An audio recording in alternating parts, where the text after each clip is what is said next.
Hola, hola, bienvenidos al módulo 9, el módulo donde finalmente vamos a hacer modelos de Machine Learning, de esos que tanto hemos hablado. Vamos a ver un poco de modelos de clasificación, métricas de clasificación, modelos de agrupación y análisis de sentimiento. Así que, sin más espera, comencemos. En capítulos anteriores ya hicimos adquisición de datos, limpieza de texto, preprocesamiento y acabamos de finalizar Feature Engineering. Así que ahora vamos a trabajar con la parte de modelado y evaluación de rendimiento del modelo. Parte 1. Modelos de clasificación y sus respectivas métricas. Hablamos de los modelos de clasificación en el contexto de Machine Learning. Como habíamos visto en alguno de los módulos anteriores, para realizar un modelo de Machine Learning nos tenemos que hacer dos preguntas. La número uno es, ¿tenemos etiquetas? Si tenemos etiquetas, es un modelo de aprendizaje supervisado. Es decir, son modelos que predicen basados en datos de entrada y datos de salida. Y la siguiente pregunta que nos tenemos que hacer es si nuestros datos de salida son discretos o si son continuos. Si son continuos, lo que tenemos que hacer es una clasificación, porque la variable independiente es discreta. Así que continuemos. Modelos de clasificación se dividen en tres grandes categorías. Tenemos los modelos que la gente siempre piensa de clasificación, que son los binarios. Clasificar dos clases. ¿Es perro o es gato? ¿Es correo basura o no es correo basura? Después tenemos los modelos de multiclase, que es clasificar más de dos clases. Entonces, por ejemplo, en este caso tenemos clasificar si es perro, si es gato o si es un pato.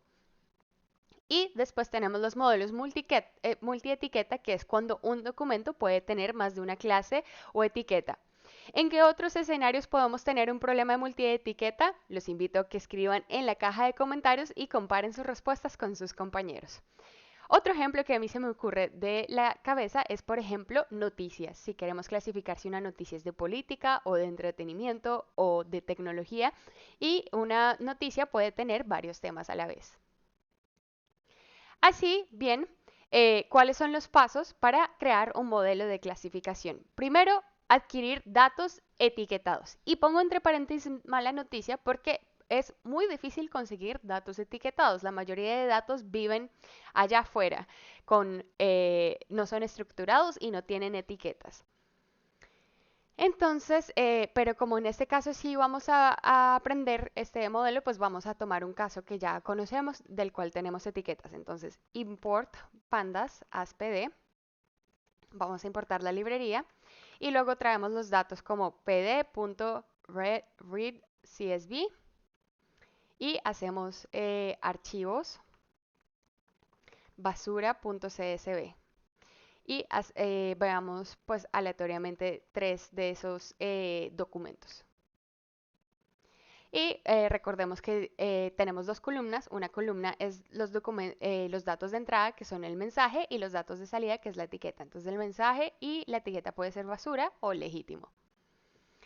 Entonces, veamos un poco más cómo es nuestro conjunto de datos, qué es lo que tenemos. Entonces, imprimamos y preguntamos, ¿el conjunto de datos tiene tantos registros? Entonces, ¿cuántos documentos hay en nuestro conjunto de datos? Eso lo podemos saber a través de data.shape 0. Entonces tenemos 729 registros y tenemos que saber cuántas etiquetas tenemos de cada clase. Entonces data.etiqueta value counts. Entonces hay 400 datos de basura y 328 datos legítimos. Si hacemos normalize true, lo vemos como un porcentaje. Perfecto. Entonces, ya que tenemos los datos, vamos al siguiente paso, que es el paso de Feature Engineering, que ha sido todo lo que hemos visto hasta el momento. Luego, el paso tercero va a ser dividir el conjunto de datos en dos. Conjunto de datos de entrenamiento y conjuntos de datos de prueba, conocidos como test. Así bien, bueno, hagámoslo. Entonces, vamos a llamar de from scikit-learn.model-selection import train test split. Entonces vamos a crear estos dos conjuntos de datos, que uno es de entrenamiento y otro es de prueba, usando esta función de scikit-learn. Entonces lo que hacemos es que le pasamos nuestros datos y vamos a crear un tamaño de prueba. Entonces, por lo general uno escoge 80% de datos de entrenamiento y 20 datos de prueba. Entonces, estos 20 datos de prueba en ningún momento los volvemos a ver porque la idea es testear nuestro modelo en estos datos de prueba para saber qué tan bueno es nuestro modelo en datos que nunca antes ha visto. Entonces, por esa razón decidí hacer primero el paso 3, que es dividir el conjunto de datos, de tal manera que todo el preprocesamiento le hago el conjunto de entrenamiento, va a ser el mismo preprocesamiento que le voy a hacer al dato de conjuntos de prueba, de tal manera no hay filtración de que por haber hecho alguna feature engineering, de pronto le di algunas características del conjunto de prueba al conjunto de entrenamiento. Bien, entonces corremos esta celda y podemos fácilmente ver que el conjunto de datos de entrenamiento tiene train.shape0. Esto nos va a decir qué tan grande es ese conjunto de datos. Tiene tantos registros y el conjunto de datos de prueba tiene test. Bueno, aquí ustedes no están viendo porque están viendo mi cara, entonces, listo, ahora sí. El conjunto de prueba tiene test.shape0 registros. Imprimamos esto. Entonces, el conjunto de datos de entrenamiento tiene 583 registros y el de prueba tiene 146 registros, que esto tiene sentido porque es más o menos el 20% del total de los datos que habíamos visto. Bien, entonces, ¿cuál es el cuarto paso? El cuarto paso es entrenar el modelo.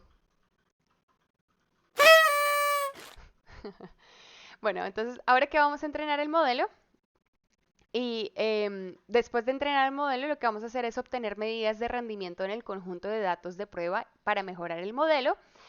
Y aquí puse unos signos de atención porque estos son los pasos para un modelo de clasificación. Esto realmente que se lo debieran aprender como una plantilla mental de lo que deben ir haciendo cada vez que vayan a entrenar un modelo.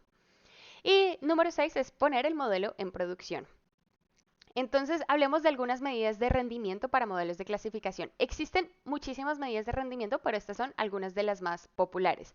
Voy a colocar el nombre aquí tanto en español como en inglés, dado que pues en la literatura a veces es más fácil encontrar textos en inglés y pues para que sepamos de qué estamos hablando. Entonces, en las medidas más populares son de exactitud, en inglés accuracy, precisión, en inglés precision, sensibilidad, en inglés recall, y valor F1, en inglés F1 score. Entonces, en tu modelo puedes lograr dos resultados. O tu modelo predice correctamente o tu modelo predice incorrectamente. Entonces veamos la primera medida que les mencioné, que es la medida de exactitud.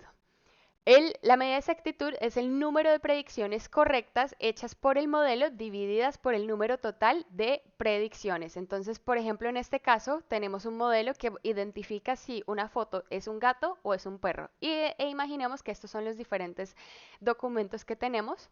Y los que están en rojo pues fueron los que el modelo identificó mal.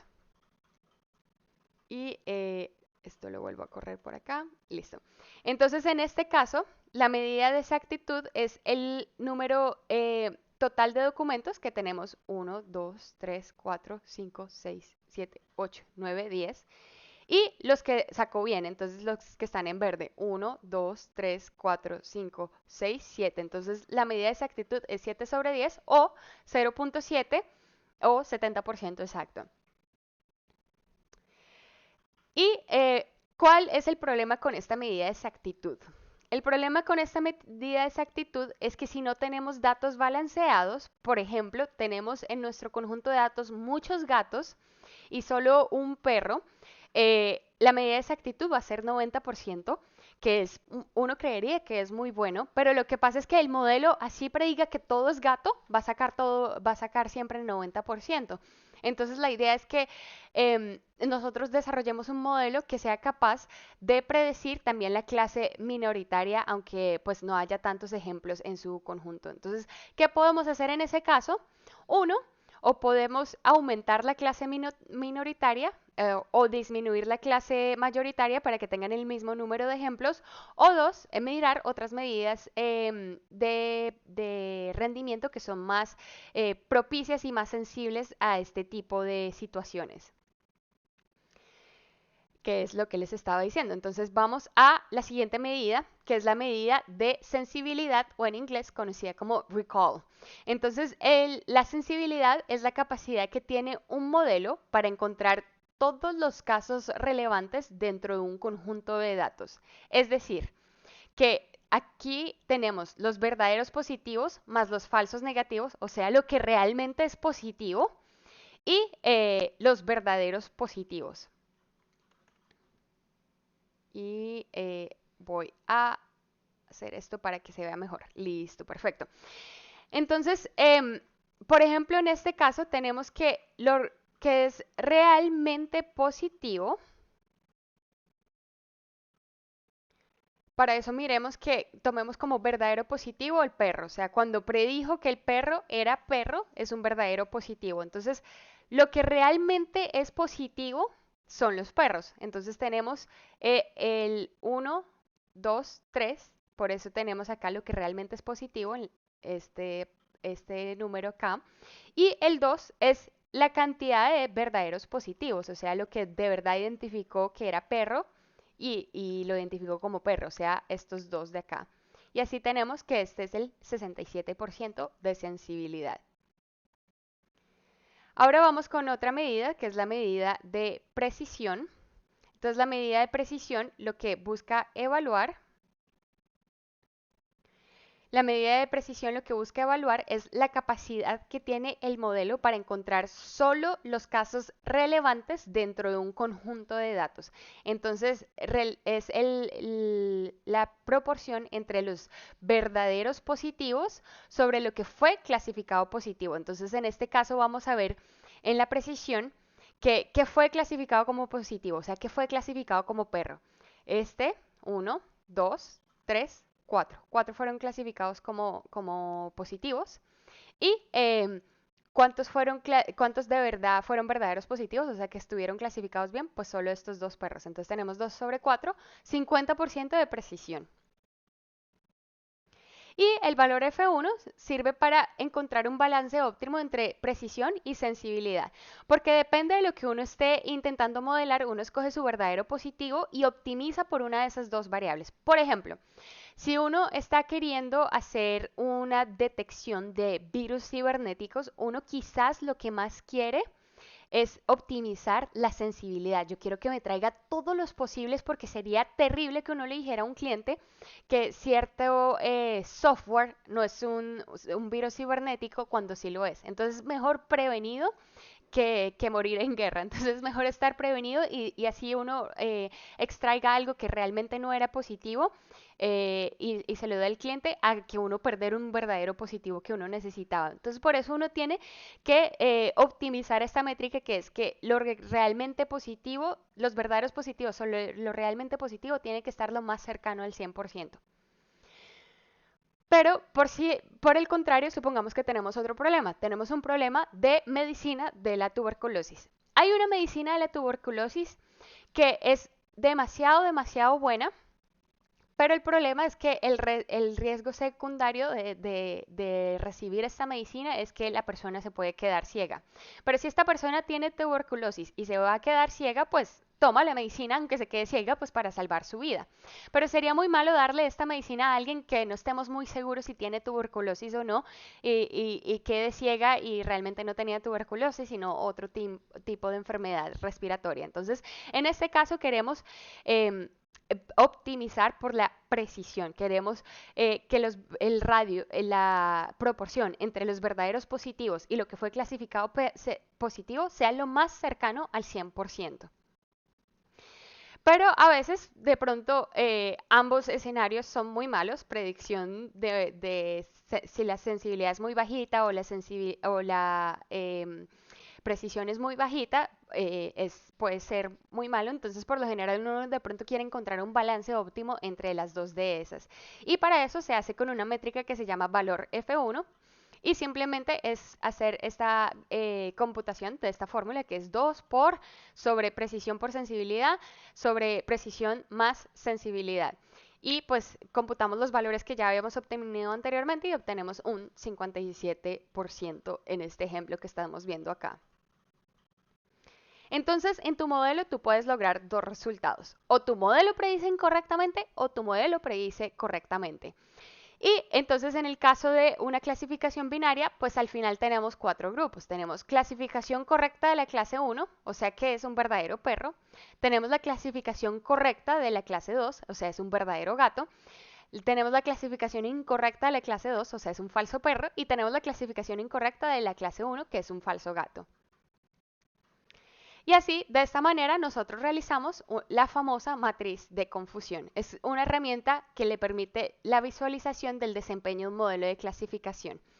Entonces, veamos esto con ejemplos más explícitos. Y aquí tenemos el estado verdadero, o sea, cuando el perro fue predecido como perro, o sea, los verdaderos positivos. Acá están cuando el gato fue predecido como gato, que son los verdaderos negativos, y acá están los falsos positivos, que es cuando el perro fue predecido, no, los falsos negativos, que es cuando fue predecido como gato, y el falso positivo, que es cuando el gato fue predecido como perro. Entonces, pues ustedes pueden hacer el cálculo, ir cantando cada uno de estos en qué casillas van acá y al final del día pues van a poder ver la matriz de confusión. Entonces, el objetivo principal de la matriz de confusión es obtener medidas para comprobar los valores predecidos con los valores verdaderos, ver cómo se está comportando con cada una de las clases y lo que constituye una buena medida depende de la situación, porque seguramente ustedes me preguntarán, bueno, y entonces nosotros cómo sabemos si 60% es bueno, 80% es bueno, 90% bueno.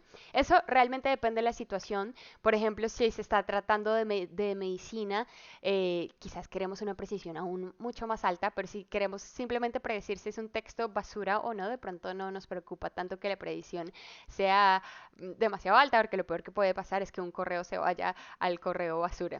Entonces, estos son los famosos errores de tipo 1 y de tipo 2, que el error de tipo 1 es cuando es un falso positivo. Aquí el señor le están diciendo que está embarazado y pues el señor no puede quedar embarazado. Y el tipo 2 es cuando falso negativo le dicen a la señora que no está embarazada, pero claramente está muy embarazada.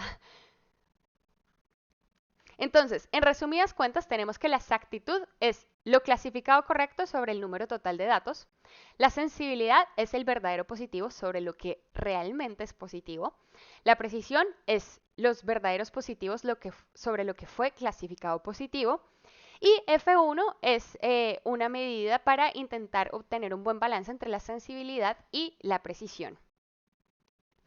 Entonces, una manera de verlo con la matriz de confusión es que si acá tenemos el estado verdadero, acá tenemos el estado predicho, entonces la sensibilidad es lo que es verdaderamente positivo, o sea, lo que es verdaderamente positivo, en este caso COVID positivo, sobre lo que clasificó positivo. Entonces, esta persona que estaba enferma clasificó como enferma, pues cuenta. Y esta persona que estaba enferma, pero clasificó como sana a pesar de que estaba enferma, pues aquí nos da la medida de sensibilidad. La precisión son los verdaderos positivos sobre lo que clasificó positivo. Entonces, en este caso es los verdaderos positivos están acá y este enfermo que estaba enfermo clasificó como enfermo, sea positivo, y este es un falso positivo porque aunque estaba sano, dio como enfermo. Entonces tenemos la precisión y a esto se refiere justamente cuando hablan de las precisiones de los tests. Y bueno, la exactitud es la matriz entera, que es los verdaderos positivos sobre los verdaderos negativos, o sea, esta columna de acá sobre todo lo demás. Esta diagonal de acá sobre todo lo demás. Entonces, todo lo que clasificó bien sobre los números de datos que teníamos en nuestro conjunto de datos. Entonces, ya que hicimos ese paréntesis y entendemos cuáles son las medidas de rendimiento, ahora sí vamos a entrenar el modelo. Ahorita para los modelos de clasificación les voy a mostrar varios modelos de clasificación. Existen muchos, pero vamos apenas a ver unos 3 en esta clase y ustedes pueden explorar por su cuenta los demás modelos que existen. Entonces, comencemos con regresión logística. En la regresión logística se parece a este meme donde dice, ¿puedo copiar tu tarea? Sí, solo cámbiale un poco para que no se den cuenta. Y esto es lo de Regresando al Futuro y Rick and Morty. Lo mismo pasa con la regresión logística porque la regresión logística es demasiado parecida a la regresión lineal que ustedes seguramente ya vieron en la universidad. Entonces, la regresión logística es el modelo, quizás el modelo más famoso de Machine Learning después de la regresión lineal.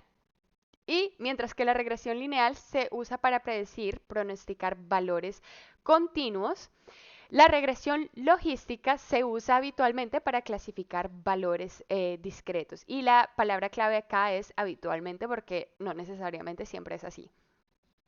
Las predicciones están mapeadas entre 0 y 1, o sea, el valor máximo que uno puede obtener de una predicción es 1 y el valor mínimo es el 0.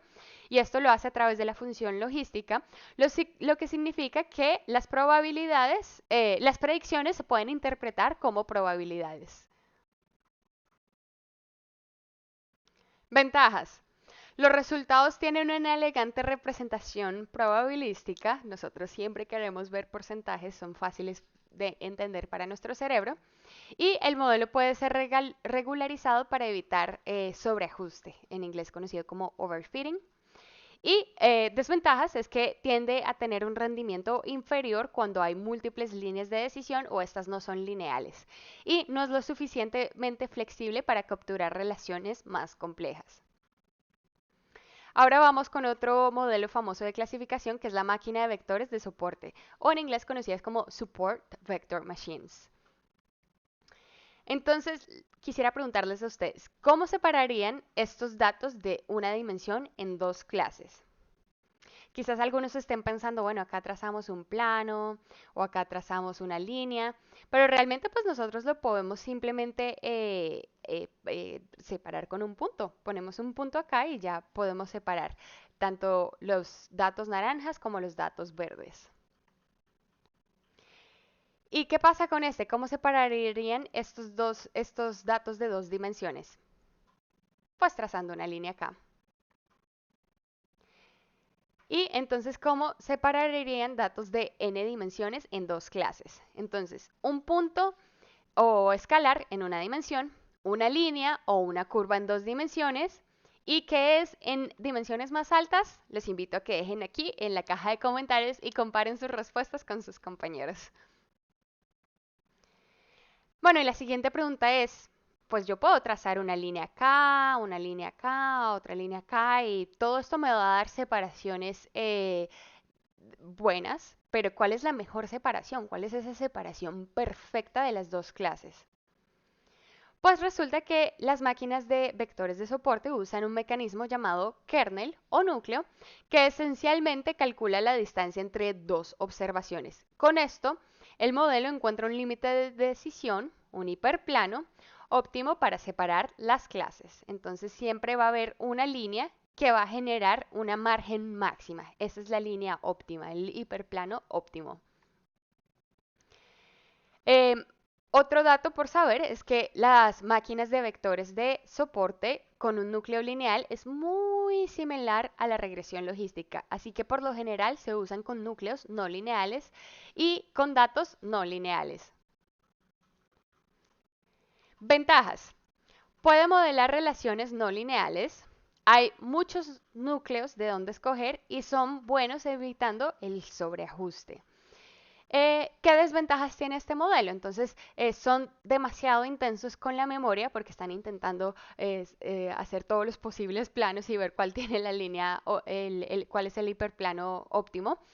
Son difíciles de ajustar, también no es muy intuitivo escoger cuál núcleo, es difícil elegir el núcleo y no le va bien con grandes conjuntos de datos por lo mismo que es muy intenso con la memoria. Entonces, ¿qué otros modelos podemos usar? Tenemos los árboles de decisiones. Un árbol de decisión es un algoritmo que puede ser usado tanto para clasificación como para regresión. Y la meta es crear un modelo que predice el valor de la variable objetivo aprendiendo simples reglas de decisión. Ventajas: es muy fácil de entender e interpretar, simplemente uno hace una decisión. ¿Es mayor o menor que esta variable? Sí. ¿Es menor o mayor que esta variable? No. Y así se van formando las decisiones. Es muy intuitivo y muy fácil de explicar. Y no requiere mucha preparación de los datos. Es capaz de resistir datos, diferentes datos extraños. No hay que normalizar los datos. Entonces es un modelo muy versátil. Pero desventajas es que es por esa misma razón de que es muy versátil, es muy propenso al sobreajuste. Es decir, que el modelo aprenda muy bien nuestros datos de entrenamiento y sea capaz de predecir divinamente nuestros datos de entrenamiento, pero a la hora de mostrarle nuestros datos de prueba le va a ir muy mal porque aprendió demasiado bien los datos de entrenamiento. Y son inestables, pero eso se puede solucionar con un ensamble, es decir, poner muchos árboles juntos. Ahora, recapitulando lo que hemos visto hasta ahorita, vimos 3 modelos de clasificación, pero existen muchísimos más. Vimos regresión logística, máquinas de vectores de soporte y árboles de decisión. Ahora sí, manos a la obra. ¿Cómo ponemos esto en código? Primero tenemos que adquirir los datos, entonces vamos a cargar nuestro conjunto de datos que ya habíamos cargado. Entonces recordemos que era los mensajes de basura y de legítimos. Entonces ya habíamos separado los conjuntos de entrenamiento y de prueba, pero es buena idea siempre revisar que estén balanceados, pues por lo que habíamos visto de las métricas de rendimiento. Entonces data.etiqueta.valueCounts y normalize para que nos dé un porcentaje igual a true. Entonces sí, están relativamente balanceados, 55% son de basura y 45% son legítimos. Entonces, estrategias para equilibrar el conjunto de datos que ya les había mencionado anteriormente.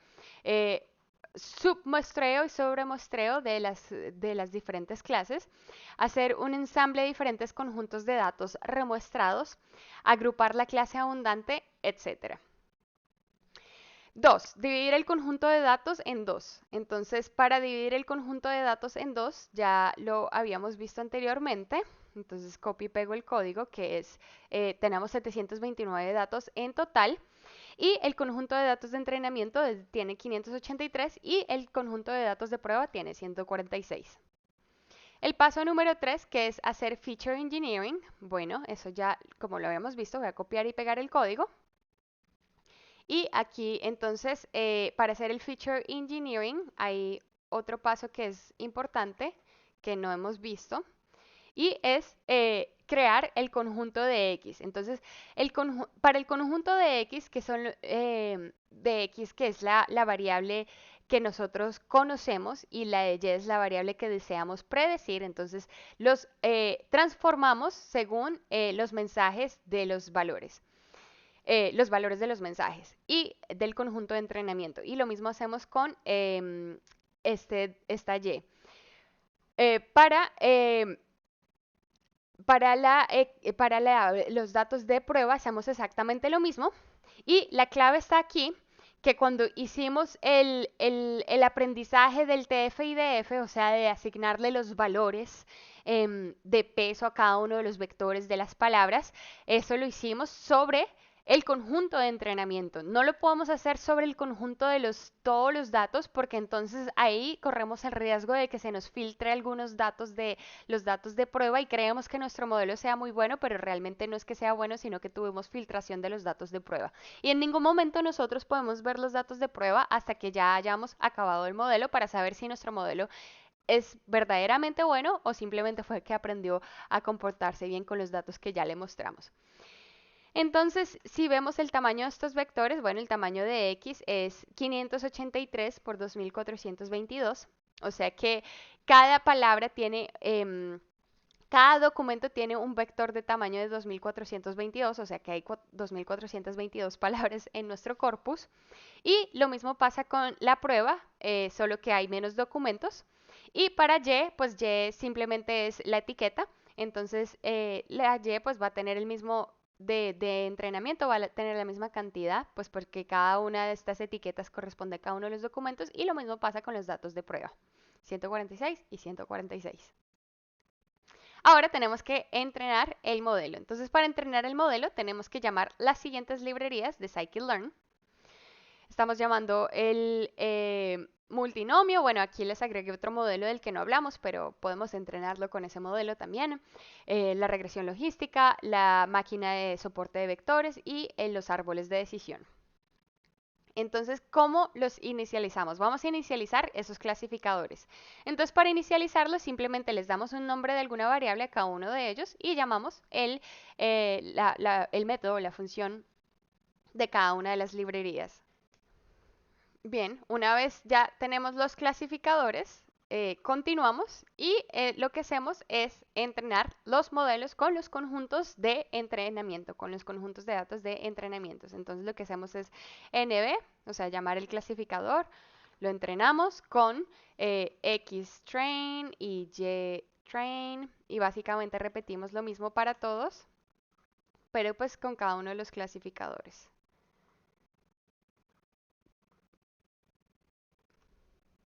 ¡Ay! Error porque no corrí esta celda. Listo, entonces aquí tenemos, bueno, nos imprime el último que corrimos. Entonces, continuamos con el paso 5. El paso 5 es obtener medidas de rendimiento en el conjunto de datos de prueba y mejorar el modelo basado en eso. Entonces, para obtener eso, lo que hacemos es que primero vamos a predecir, pues para saber, para poder tener los verdaderos positivos, los falsos positivos. Entonces vamos a predecir y para predecir simplemente lo que hacemos es la predicción de NB, que fue el primer modelo que estábamos entrenando. Entonces hacemos NB, predicción y predecimos en el conjunto de datos de prueba. Y lo mismo hacemos para los otros tres modelos. Y ahora, bueno, vamos a correr las librerías que necesitamos. Entonces necesitamos la medida de exactitud, la de precisión, la de sensibilidad, la del puntaje F1, la matriz de confusión y el reporte de clasificación. Y estos son pues para visualizar esas cosas. Entonces continuamos. Y vamos ahora con la exactitud. Entonces el código básicamente se ve de esta manera. Entonces llamamos para cada uno de los modelos, la la exactitud de lo que realmente es las etiquetas del conjunto de pruebas y la predicción sobre el conjunto de pruebas. Y esto es simplemente pues para que no nos bote un número muy largo, simplemente nos bote un número de 2 dígitos. Pero pues esta parte de acá, si quieren, la pueden ignorar. Entonces corremos esto. Y pues para que vean lo que estaba diciendo, si quitamos esta parte de acá, simplemente nos va a dar es un número muy largo y feo. Entonces, pues para fines visuales lo escribimos así. Entonces realmente la precisión es, la precisión no, la exactitud es bastante buena en todos los modelos. Está por arriba del 91% de todos los modelos. La regresión logística y la máquina de soporte de vectores les fue súper bien, hizo 97. Y esto tiene sentido que haya sido igual, porque la máquina de soporte de vectores, si uno no le asigna un núcleo en especial, él va a coger por predeterminado el núcleo lineal, que es muy parecido a la regresión logística. Y acá, clásico ejemplo, lo vemos. Y bueno, ¿qué otras métricas podemos ver? Aquí creé yo un lindo bucle para ver las otras métricas. Entonces, para precisión, bueno, en precisión le fue mejor a la máquina de vectores y a los árboles de decisión. Para la sensibilidad, vemos que le fue mejor al modelo de Naive Bayes. Y para el puntaje F1, que diría yo que es uno de los más importantes, pues los mejores fue nuevamente la regresión logística y la máquina de soporte de vectores. Entonces, bueno, veamos las matrices de confusión. Entonces las matrices de confusión las podemos ver a través de el reporte de clasificación. Vemos cuál es la precisión para cada uno de las clases. Pero esto pues sería más bonito si lo vemos en una figura. Entonces, pues para verlo en figura, para entender qué es lo que estamos haciendo, pues llamamos la función de la matriz de confusión y le damos los datos de las etiquetas de los datos de prueba y las etiquetas predecidas en los datos de prueba. Y pues esto lo visualizamos con el siguiente bloque de código. Y aquí me salgo de pantalla completa, pues para que lo puedan ver. Tenemos una linda matriz, 4 matrices de confusión. Entonces podemos ver que, por ejemplo, a pesar de que la máquina de vectores y la máquina y la región logística eran muy similares, pues vemos que matriz, a la máquina de soporte de vectores le va ligeramente mejor cuando a clasificar eh, por ejemplo, este número es acá mayor, entonces le va peor cuando va a clasificar la basura y realmente lo clasifica es como legítimo. Entonces, pues ahí empieza uno a ver sutiles diferencias y empieza uno a escoger qué modelo. Y bueno, si estuviéramos en una clase que fuera enfocada en Machine Learning y no en el procesamiento del lenguaje natural, este sería el momento en que empezáramos a ver cada uno de los parámetros de los diferentes modelos que vimos para ajustarlos y obtener el mejor puntaje posible, la mejor rendimiento de las métricas. Pero como estamos en una clase de procesamiento del lenguaje natural, hacemos una pausa hasta ahí y continuamos entonces con poner el modelo en producción. Entonces los resultados y la explicación. ¿Cómo hacemos esto? Bueno, una manera de hacer esto es primero intentar qué es lo que el modelo está haciendo, está intentando clasificar. Esto no siempre es posible porque hay modelos llamados modelos de caja negra, donde las relaciones que están haciendo debajo del capó son tan complejas que es difícil darles una explicación. Pero bueno, estos modelos que vimos hoy no son modelos de caja negra, entonces podemos ver qué es lo que está pasando debajo del capó. Entonces, número uno, veamos los resultados. Entonces, para los resultados, digamos que tenemos estos nuevos textos que nunca antes habíamos visto. ¿Cómo predecería nuestro modelo? Entonces hacemos nuevos trans de transformación y llamamos nuestro vectorizador. Los transformamos, según cómo transformamos, esto está transformando en base de los datos con los que entrenamos nuestro modelo. Y así es que lo necesitamos. Entonces, nuevos, que son estos mensajes nuevos. Y llamamos cualquier clasificador. En este caso voy a llamar el clasificador de decisión, árboles de decisión, que es este DT. Y hago predict y nuevos. Y nuevos y me comí el trans. Predict nuevos trans. Listo, entonces tenemos que hola tú, estás por ahí, es legítimo, mientras que entradas gratis marcando el 555 es basura. ¿Qué pasa aquí después de estos resultados? Pues para poner este modelo en producción ya viene la otra parte del científico de datos, que es el científico de datos que es muy bueno programando y crea una linda aplicación web o una aplicación de teléfono donde alguien fácilmente copia un mensaje de WhatsApp y lo pone en la aplicación y le dice si es un mensaje de basura o es un mensaje legítimo, por ejemplo. Pero bueno, eso no lo vamos a hacer en este momento, sino que vamos a intentar ahora ver la explicación.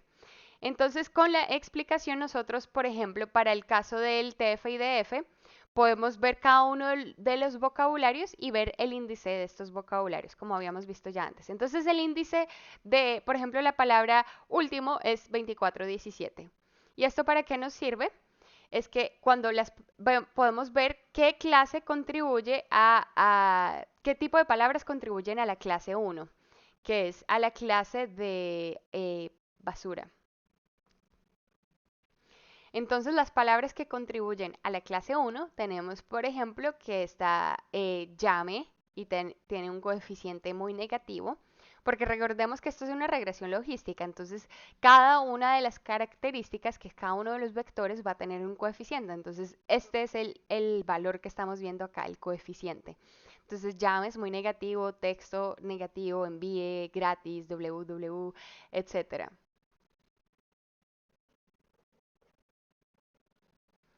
Entonces, ¿cómo entendemos nosotros este resultado del árbol de decisión?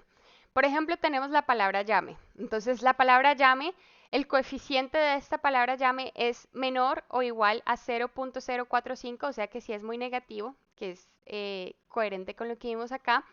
Si es muy negativo, entonces es verdadero eh, y pues sigue acá el árbol de decisión. Pero si es falso, o sea que el coeficiente es mayor, o sea que esa palabra quizás no esté presente en ese mensaje de texto, tenemos falso, o sea que la clase es legítimo. Y así sucesivamente lo va haciendo con cada una de las palabras. Y bueno, si quieren saber un poquito más de visualizaciones, pueden visitar el link que les queda en el notebook. Ahora vamos con la parte 2, que es la parte... Ay no, me salté un link importante. Este link es interpretabilidad de modelos con Lime. También se lo recomiendo para que lo estudien por su cuenta. Ahora, modelos, parte 2, modelos de agrupación. Entonces, ¿qué pasa si nosotros no tenemos etiquetas? Pues nos vamos al lado, al mundo del aprendizaje no supervisado, que son los modelos que se encargan de agrupar e interpretar los datos basados solo en los datos de entrada e intenta descubrir su estructura. No necesitamos etiquetas. Y la mayoría de esos modelos son modelos de agrupación. Es la forma más común de aprendizaje no supervisado. Y entonces los datos son muestras de entrenamiento y no necesitamos, pero más que todo la mayoría de veces no es que no necesitamos, sino es que no tenemos etiquetas. ¿Y de dónde salió esta primera aplicación de la agrupación? La historia dice, pues se cree que es la primera, es de la década de 1850, cuando un médico en Londres llamado John Snow graficó la ubicación de las muertes de cólera en un mapa. Las ubicaciones mostraron que los casos estaban agrupados cerca de ciertas intersecciones donde habían pozos contaminados. Así, John Snow no solo expuso el problema, sino también la solución, que pues era descontaminar esos pozos. Entonces, él empezó simplemente donde había gente enferma, hacía una X, una X, una X, y se dio cuenta que ahí estaban los pozos contaminados. Este es un ejemplo muy bonito de la agrupación. Él no tenía etiquetas, pero al hacer la agrupación, pues vio la estructura de los datos. Entonces, el objetivo es agrupar ejemplares en clases de objetos similares. Estas clases se les llama usualmente cúmulos o en inglés clusters. ¿Cuándo usarlos? Cuando no sabemos qué estamos buscando o no tenemos etiquetas, entonces por lo tanto no sabemos qué estamos buscando. Pero hay que tener mucho cuidado porque el modelo, sin importar, siempre va a correr y va a dar un resultado, pero se puede convertir en galimatías. O sea que el modelo nos puede estar dando basuras porque a veces puede ser que simplemente no hay estructura, es un conjunto de datos aleatorio. Entonces hay que tomarlo un poquito con un grano de sal. Idealmente el conjunto de datos debe tener una alta similaridad intraclase y una baja similaridad interclase. Entonces, como les estaba diciendo, estamos en este lado del mundo del machine learning y podemos hacer aún un zoom más y hay algoritmos de partición y algoritmos jerárquicos. Entonces, algoritmos de partición, tenemos este ejemplo, por ejemplo, de la familia Simpson, que aquí tenemos los que son Simpson y los que no son Simpsons y simplemente hace esa partición y ya. Mientras que los algoritmos jerárquicos tienen varias subclases y uno puede hacer relaciones de ellas dependiendo de donde uno haga un corte. Digamos, por ejemplo, si yo hago el corte aquí arriba, es simplemente las mujeres de la serie de Los Simpsons. Si hago el corte aquí abajo, son las mujeres que son relacionadas, tienen un vínculo de sangre. Y si hago un corte aquí aún más abajo, pues son las mujeres que tienen un mismo apellido. Entonces está Edna, que es Krabappel, está acá Marge y Lisa, que son Simpson, y acá están las hermanas de Marge, que pues no son Simpson, ellas tienen el otro apellido que es Bouvier.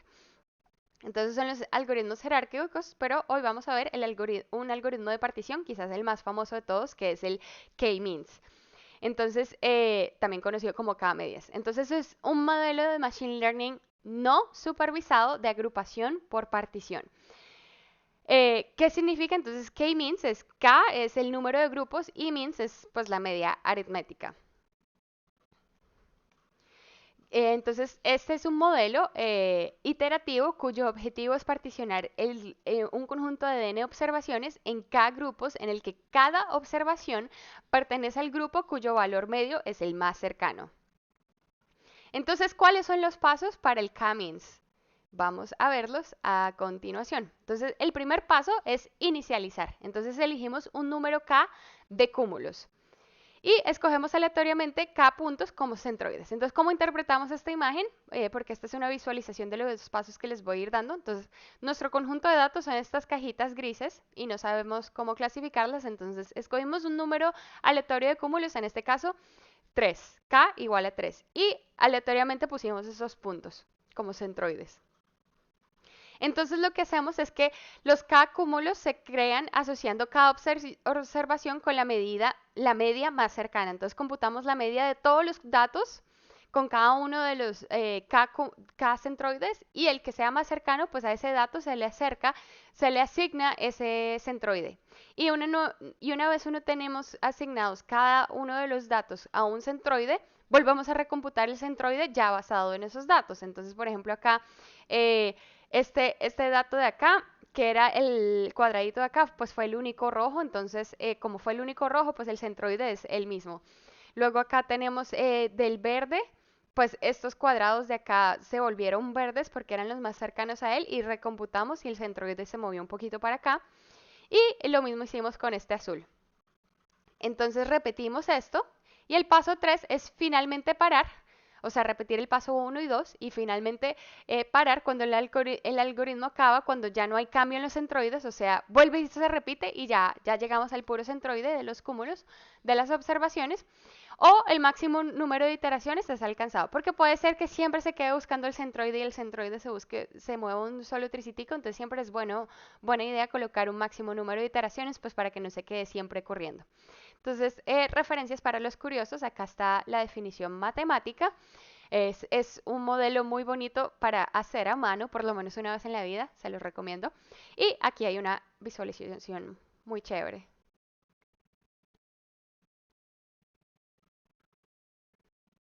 Entonces, por acá, la iteración para k igual a 10, cada iteración para k igual a 10, entonces vamos a viendo según esa iteración es como se va moviendo los centroides.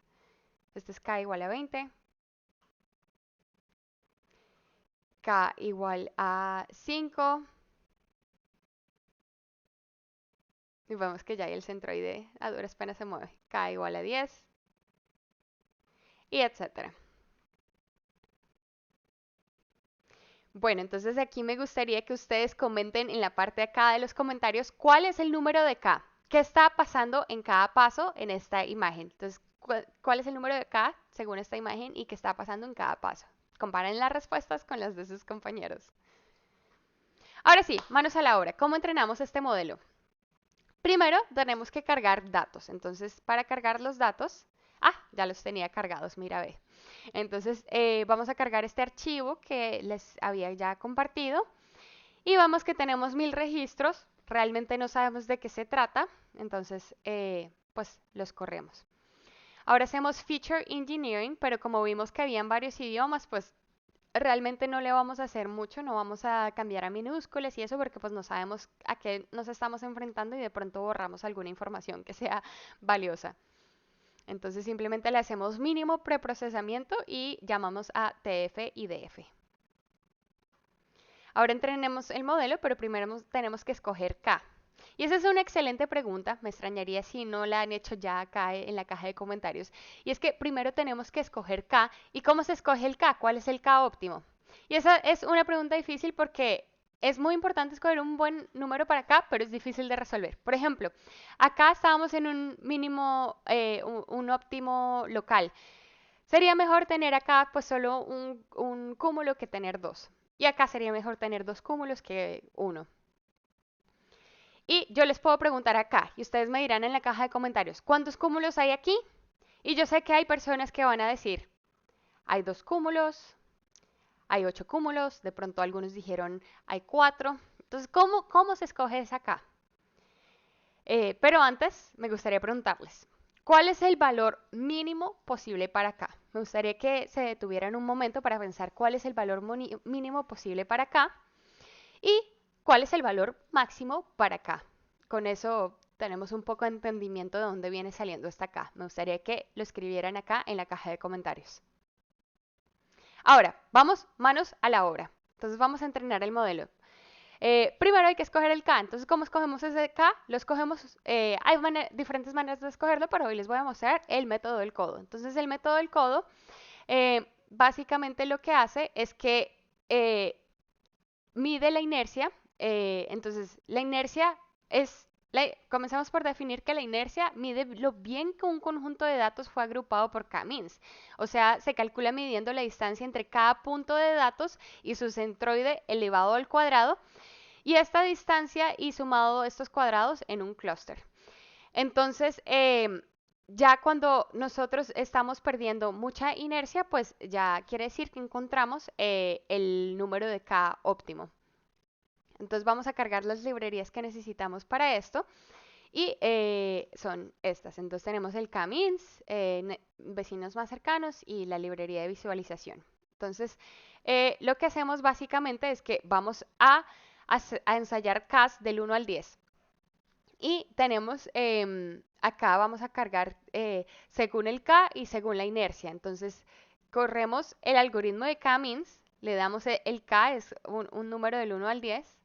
Y bueno, le pasamos los datos, calculamos la inercia y bueno, adjuntamos todo esto. Se va a demorar un rato, así que voy a pausarlo y cuando ya acabe de correr, regreso. Ya estoy de regreso, entonces ya corrió mi ventanilla.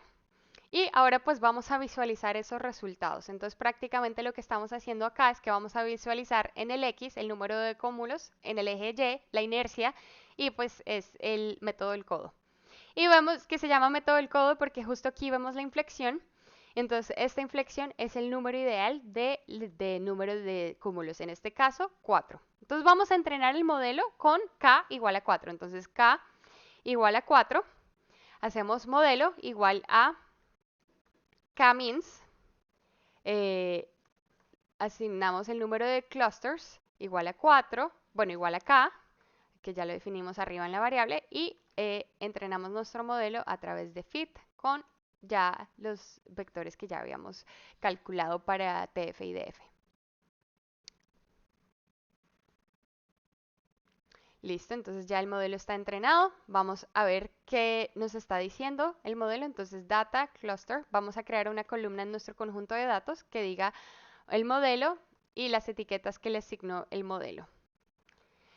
Entonces, si nos damos cuenta, algo peculiar del K-means es que el modelo como tal no nos va a decir qué es lo que significa cada cúmulo. Ya esa es nuestra tarea, ver qué significa cada cúmulo. Entonces, por ejemplo, vemos que está el cúmulo, el clúster número 3, y dice a cada etapa, está en portugués, a cada etapa do circuito brasileiro, Banco do Brasil, me imagino. Bueno, entonces hay otro 3 por acá, bueno, no veo. 1, esto está en ruso.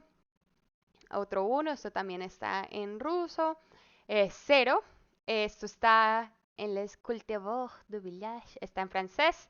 Este 2 está en el momento de la compra, está en español. Vamos a ver otro 2, también en español.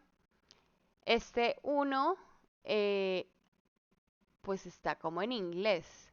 Entonces aquí vemos que, bueno, de pronto esto quizás no quedó tan bien clasificado. Este es ruso otra vez el 1. Y en el 0 tenemos este que es francés otra vez, que ya habíamos visto acá. Entonces, más o menos nosotros le podemos dar un nombre a cada uno de nuestros clusters. ¿Cómo hacemos para ver esto? Acá les comparto un código para esta visualización. Y básicamente lo que estamos viendo es, me voy a salir acá para que podamos ver exactamente qué es lo que estamos viendo. Entonces, lo que estamos viendo es, por ejemplo, el clúster 0 tiene 224 registros, que es el 24% de los datos, y los términos más representativos son dele, edla, do. Entonces lo que hizo a pesar de que nosotros no sabíamos nada sobre este conjunto de datos, lo que hizo el Camins fue que detectó idiomas y los agrupó por idiomas. Entonces aquí vemos que las palabras más representativas, pues quizás son las palabras vacías, que son las más comunes del idioma francés. Y acá tenemos los documentos más representativos, o sea, los documentos que están más cerca del centroide, y vemos que son todos en francés. El clúster 1 está en ruso, el clúster 2 rápidamente podemos ver que está en español, el clúster 3 está en portugués. Entonces, lo que nosotros hacemos es que como no sabíamos el nombre, pues ahora sí sabemos el nombre, pues nosotros mismos les damos el nombre a cada uno de los clusters. Entonces, 0 fue, ¿cuál fue el 0? El 0 fue francés. El 1 fue ruso. El 2 fue español. Y finalmente el 3 fue portugués. Bien, y ahora vamos pues ver eh, los, los nombres asignados a cada uno de los datos. Entonces para eso creamos una columna, vamos a crear una columna con los nombres de los clusters. Basado en el clúster hacemos esta función lambda que mira este diccionario y pues podemos ver ya los datos. Entonces por ejemplo aquí este que está en ruso, es ruso, y este que está en español, pues está en español. Entonces, ¿cómo calculamos los centroides? Simplemente nosotros lo que hacemos es em, tomamos los centroides que ya habíamos calculado previamente y los ponemos en un data frame. Entonces, esto es cada uno de los centroides y esto es, en teoría, los números que recibió por cada una de las palabras de nuestro corpus. Y entonces acá pues le damos el nombre al clúster. Entonces este es el clúster de francés, el clúster de ruso, el clúster de español y de portugués. Y esto nos va a permitir hacer la siguiente visualización de análisis de componente principal, que es lo que veíamos en un módulo anterior, donde reducimos todas esas dimensiones. Acá tenemos 20.456 dimensiones y lo reducimos a 2 dimensiones para poderlo ver visualmente a través del análisis de componente principal. Y acá vemos nuestro resultado. Eh, estamos sacando del X y el Y del análisis de componente principal. O sea, en vez de tener esa cantidad de vectores, pues tenemos solo el vector X y el vector Y. Y con eso pues ya podemos hacer un gráfico y visualizar nuestros datos. Entonces acá en estos datos vemos que por ejemplo están en francés, los que están en francés, en amarillo tenemos los que están en español, en verde están los que están en portugués y en azul están los que están en... Ah, miren, los de ruso armó esta línea súper rara porque seguro, claro, los caracteres rusos son muy diferentes a los caracteres latinos y por eso pues seguro no encontró ninguna palabra parecida a ningún otro idioma, mientras que del español al portugués al francés de pronto sí habían cosas parecidas. Y, eh, y seguramente esto debió haber sido otro clúster, quizás hubiéramos podido hacer otro clúster más de aquí, que estos son... cosas que no quedaron exactamente bien clasificadas. Por ejemplo, aquí vemos que estos son francés que no necesariamente no quedaron bien clasificados. Pero teniendo en cuenta que nosotros no sabíamos absolutamente nada de este conjunto de datos, cuando lo empezamos a explorar, pues nos da un muy buen resultado. ¿Y qué puede salir mal con K-means? ¿Cuándo no usar K-means? Entonces tenemos, por ejemplo, cuando la estructura de nuestros datos no es muy simétrica. Por ejemplo, aquí si escogemos K-means y hacemos K igual a 3, nosotros podemos ver que hay 3 grupos. Pero si hacemos K igual a 3, ese es el resultado que nos va a dar, porque son cada conjunto de datos estará más cercano a su centroide y sin embargo, pues esta partición hubiera sido mejor. Entonces, para ese tipo de datos es mejor utilizar otro modelo de agrupación. Por ejemplo, cuando tenemos una figura así extraña como esta, porque entonces empezaría a intentar hacer, si ponemos k igual a 2, de pronto escogería la mitad para arriba y la mitad para abajo. Cuando tenemos estas estructuras raras, también aquí podemos ver que el modelo se equivocaría. Y recapitulando, pues los modelos de agrupación son técnicas no supervisadas de Machine Learning que buscan extraer la estructura de los datos al juntar observaciones similares. Como vimos que cuando cargamos ese conjunto de datos realmente nosotros no sabíamos de qué se trataba y el modelo automáticamente fue capaz de detectar que eran documentos en diferentes idiomas y los agrupó según sus idiomas. El K-means es el modelo de agrupación más usado en el mundo de Machine Learning y es un algoritmo iterativo y reasigna los centroides hasta cuando ya no haya cambio en los grupos. Este algoritmo iterativo, les confieso que ha aparecido en varias entrevistas de trabajo que yo he presentado y incluso me han hecho hacerlo a mano. Y por a mano me refiero a que no podía usar la librería de Scikit-Learn, sino que me tocaba a mí programar a mano, entendiendo que primero tenía que saber qué era el algoritmo de K-means, cuál era cada uno de sus pasos y poderlo programar yo a mano. Entonces, les recomiendo hacer este ejercicio, especialmente si están queriendo continuar una carrera como científico de datos, porque es algo que se espera que un científico de datos sepa de corazón y rápidamente. Lo otro es que, como todo modelo, es importante hacer una buena selección de variables dependientes y usar conocimiento del tema para evaluar e interpretar el modelo. Por ejemplo, en ese caso yo pude rápidamente distinguir que uno era francés y otro era portugués porque yo he estudiado esos idiomas, pero quizás una persona de Japón que nunca ha estudiado idiomas latinos no hubiera sido capaz de distinguir que eran esos dos grupos porque se le hubiera parecido muy parecido entre el portugués y el francés y el español. Entonces hay que considerar también las limitaciones del modelo a la hora de escoger de trabajar o no trabajar con él.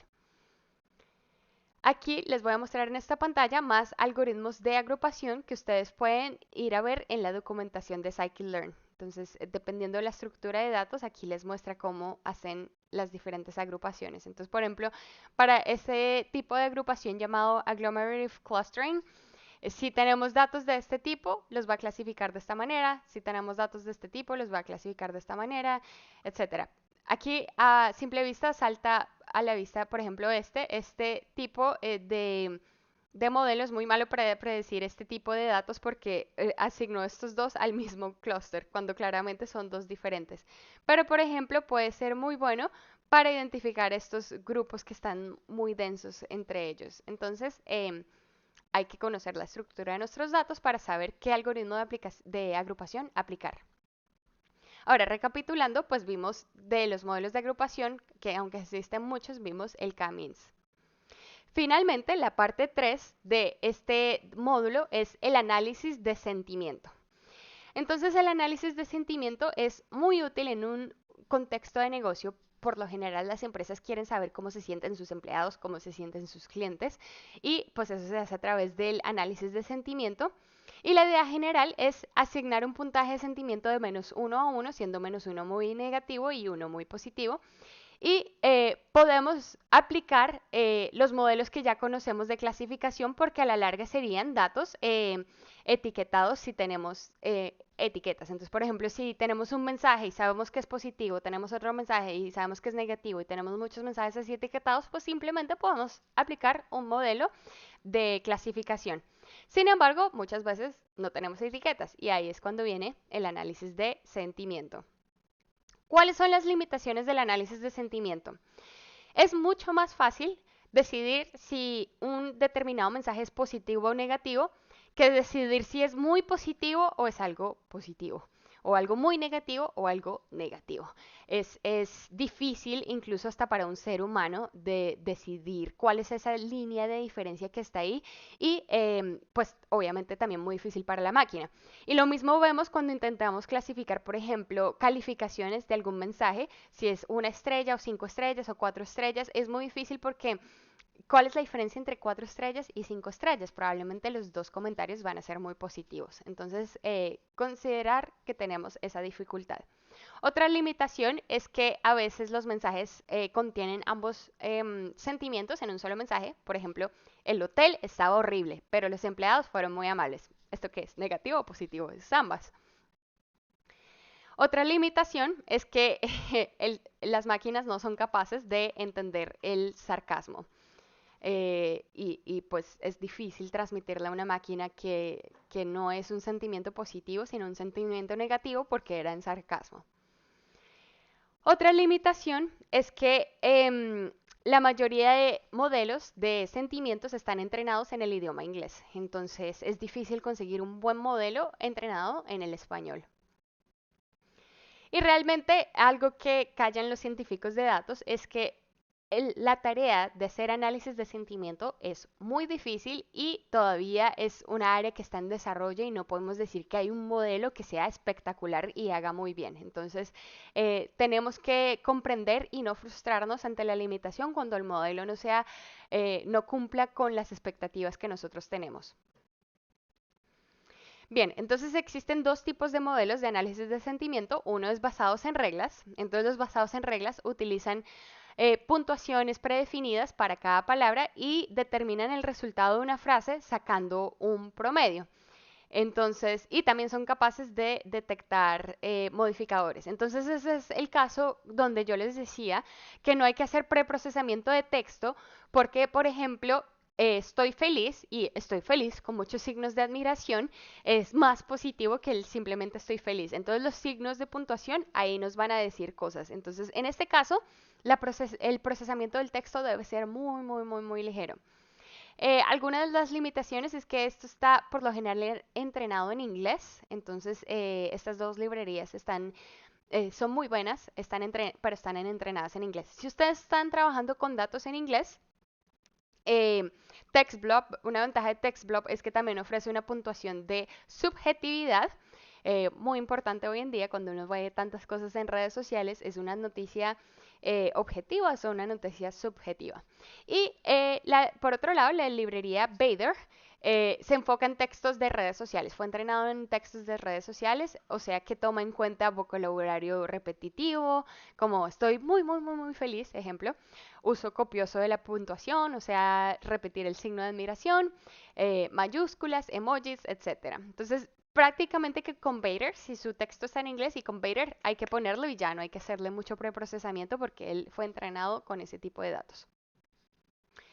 Así que bien, vamos a ver cómo se ve esto programándolo. Vamos a escribir unos ejemplos.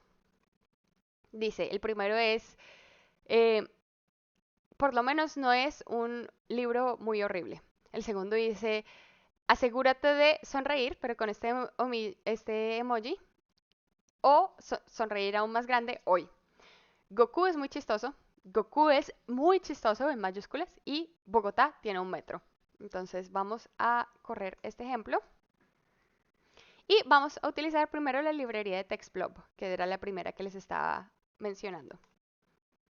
Entonces en el ejemplo 3 tenemos que la polaridad, o sea, qué tan negativo o tan positivo es, dice que es positivo, y la subjetividad es que es de 1, o sea, es muy subjetivo.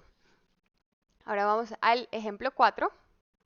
Tenemos una polaridad de 0.76, o sea que es más positivo, y la subjetividad siendo de 1. Ahora veamos el metro de Bogotá. Tiene una polaridad de 0, o sea, Bogotá tiene un metro, eso no es ni positivo ni negativo. Y la subjetividad, mucho cuidado aquí, la subjetividad es 0, o sea que es un comentario sin emociones, no es un comentario como Bogotá es demasiado sucia y no me gusta y me causa ansiedad, sino que Bogotá tiene un metro. Pero eso no quiere que porque la subjetividad sea 0, no quiere decir que sea verdad. Entonces no confundamos subjetividad con verdad. Y bueno, no vimos el ejemplo 2. El ejemplo 2 tiene una polaridad positiva y una subjetividad también bastante alta, que dice asegúrate de sonreír hoy. Y el otro es el ejemplo 1, que tiene una polaridad negativa, dice, al menos no es un libro horrible. Yo no estaría de acuerdo con esta clasificación porque yo diría que es más bien como un mensaje tendiendo neutro, no tan negativo. Y bien, esos fueron unos ejemplos. Ahora, ¿qué hacemos si lo hacemos con Vader, que es la otra librería que les estaba mencionando? Entonces, con Vader, por ejemplo, tenemos que lo chévere de este es que uno puede hacer mensajes compuestos. Entonces vamos primero a intentar con uno de los ejemplos que ya teníamos. Entonces ejemplo 5 es neutro. Aquí vemos que es neutro. y el mensaje compuesto, el puntaje del mensaje en compuesto es 0. Ahora vamos a ver, por ejemplo, uno, I'm happy, estoy feliz. Ese tiene neutro 0.2 y positivo 0.7. O sea, el mensaje compuesto como tal tiene 0.57 de positivo. Ahora estoy triste, vemos que en neutro tiene, en negativo tiene, en neutro tiene y el compuesto es un negativo. O sea, en su totalidad el mensaje es negativo. Pero lo bonito es que podemos poner las frases complejas que estábamos diciendo cuando las frases son dobles. Por ejemplo, el hotel fue horrible, pero al menos los empleados fueron amables. Entonces tenemos un componente negativo, un componente neutral, un componente positivo y el mensaje en total dice que es positivo.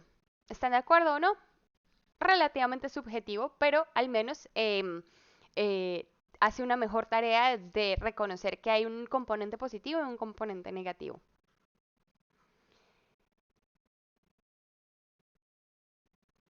Bien, ahora vamos a hacer los modelos basados en redes neuronales. Entonces, los modelos basados en redes neuronales, estos modelos aprenden de los embeddings, que son los vectores que ya habíamos visto, para considerar las similitudes entre palabras y hacerlos resistentes a los errores de ortografía.